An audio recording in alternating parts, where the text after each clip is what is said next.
ကဘာဦးချမ်းအခန်းကြီး40ထိုနောက်မှအေဂုတ်ထုရှင်ဘုရင်ထံဖလားတော်ဝန်နှင့်စားတော်ဝန်တို့သည်မိမိတို့အရှင်အေဂုတ်ထုရှင်ဘုရင်ကိုပြစ်မှားကြ၏ဖာရောဘုရင်သည်ထိုအမတ်နှစ်ယောက်တည်းဟူသောဖလားတော်ဝန်နှင့်စားတော်ဝန်တို့ကိုအမျက်ထွက်၍ယောသပ်အချုပ်ခံရာထောင်တည်းဟူသောကိုရန်တော်မူ၏အိမ်၌ချုပ်ထားတော်မူ၏ကိုရန်တော်မူသည်သူတို့ကိုယောသပ်၌အပ်၍ယောသပ်သည်ပြုစုရ၏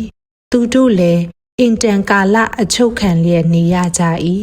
ထိုတို့ထောင်ထဲမှအချုပ်ခံလျက်နေရသောအေဂုတ်ထုရှင်ဘုရင်၏ဖလားတော်ဝန်နှင့်စားတော်ဝန်နှစ်ယောက်တို့သည်အသီးအသီးမိမိတို့ကိုယ်စီဆိုင်သောအနက်နှင့်ပြည့်စုံသောအိမ်မက်ကိုတညချင်းတွင်တယောက်တနည်းစီမြင်မှတ်ကြ၏နနက်အချိန်ရောက်မှယောသပ်သည်သူတို့ထံသို့ဝင်၍ကြည့်ရှုသောအခါသူတို့မျက်နှာညှိုးငယ်လျက်ရှိသည်ကိုမြင်လျင်တင်တို့သည်ယနေ့အဘယ်ကြောင့်မျက်နှာညှိုးငယ်သည်နည်းဟုမိမိသခင်အိမ်၌မိမိနှင့်အတူအချုပ်ခံနေရသောဖာရောမင်း၏အမတ်တို့အားမေး၏သူတို့ကလည်းငါတို့သည်အိမ်မက်ကိုမြင်ရပြီအနက်ကိုတက်နိုင်သောသူမရှိဟုဆိုကြသောယောသပ်ကအိမ်မက်အနက်များကိုဖျားသခင်ဆိုင်တော်မူသည်မဟုတ်လောသို့ဖြစ်၍တင်တို့အိမ်မက်ကိုကျွန်ုပ်အားကြားပြောကြပါဟုဆို၏ထိုအခါဖလားတော်ဝန်သည်မိမိအိမ်မက်ကိုယောသပ်အားကြားပြောသည်ကားငါမြင်မှတ်သောအိမ်မက်တွင်ငါရှေ့မှစပစ်နွယ်ပင်ရှိ၏ထိုစပစ်နွယ်ပင်၌အလက်3လက်ရှိ၏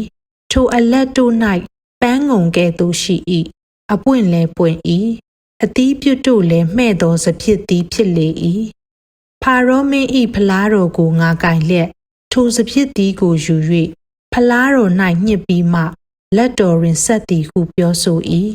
ယောသပ်ကလည်းတင်ဤအိမ်မက်အနက်ဟုမူကားစပစ်နွယ်3လက်တို့သည်3ရက်ဖြစ်၏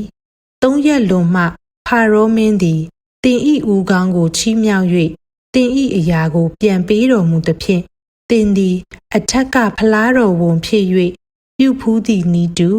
တဖန်ဖလားတော်ကိုဖာရောမင်း၏လက်တွင်ဆက်မြဲဆက်ရလိမ့်မည်တင်သည်ချမ်းသာရသောအခါကျွန်ုပ်ကိုအောက်မေ့၍ကျေးဇူးပြုပါလော့ဖာရောဘုရင်ကိုလျှောက်၍ကျွန်ုပ်ကိုဤအိမ်မှနှုတ်ယူပါအကယ်စင်စစ်ကျွန်ုပ်ကိုဟေပြဲပြည်မှပိုးယူခဲ့ကြ၏ဤပြည်မှလည်းကျွန်ုပ်၌အပြစ်မရှိဘဲ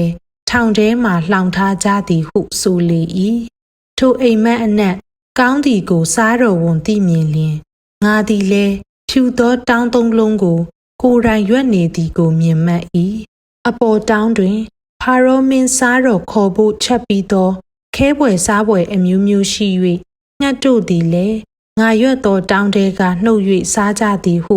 ယောသပ်အားပြောဆို၏ယောသပ်ကလည်းတင်ဤအိမ်မက်အနက်ဟုမူကားတောင်း3လုံးသည်3ရက်ဖြစ်၏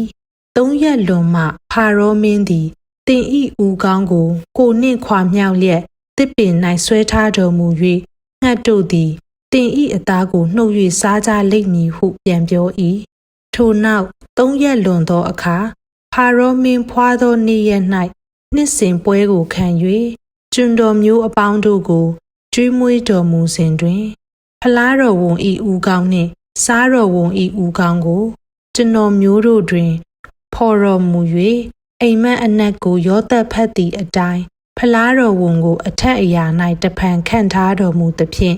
သူသည်ဖလားတော်ကိုဖာရောမင်း၏လက်တွင်ဆက်မြဲဆက်ရ၏စားတော်ဝန်ကိုမူကားဆွဲထားတော်မူ၏သို့တော်လည်းဖလားတော်ဝန်သည်ယောသပ်ကိုမအောင်မေ့ဘဲမေ့လျော့၍နေလေ၏ဒီနေ့ဖတ်ရှုခဲ့တဲ့ကပ္ပဦးကျမ်းအခန်းကြီး40ထဲမှာကျမအတွက်ထင်ရှားတာကတော့ယောသပ်က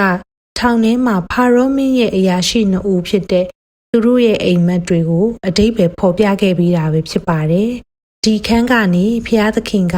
ကျမတို့ကိုပေးထားတဲ့ဆုကျေးဇူးနဲ့အရေးချင်းတွေကိုအသုံးပြုပြီးကိုရောကိုယုံကြည်စွာအားကိုးရမယ်ဆိုတာကိုသင်ယူရပါတယ်ဒီနေ့မှာအတူတကွဖတ်ရှုနားဆင်ပေးတဲ့အတွက်ကျေးဇူးတင်ပါတယ်မနေ့ဖြန်မှာကပ္ပဦးကျမ်းအခန်းကြီး41ကိုဆက်လက်ဖတ်ရှုကြပါမယ်ဖျားသခင်ရဲ့ညီသက်ခြင်းကောင်းကြီးမင်္ဂလာနဲ့မေတ္တာတော်ဟာ နားဆင်ကြသူအရောက်ချင်းစီတိုင်းအပေါ်မှာအစဉ်အမြဲတက်ရောက်တည်ရှိနေပါတယ်နှုတ်ဆက်ပါတယ်ရှင်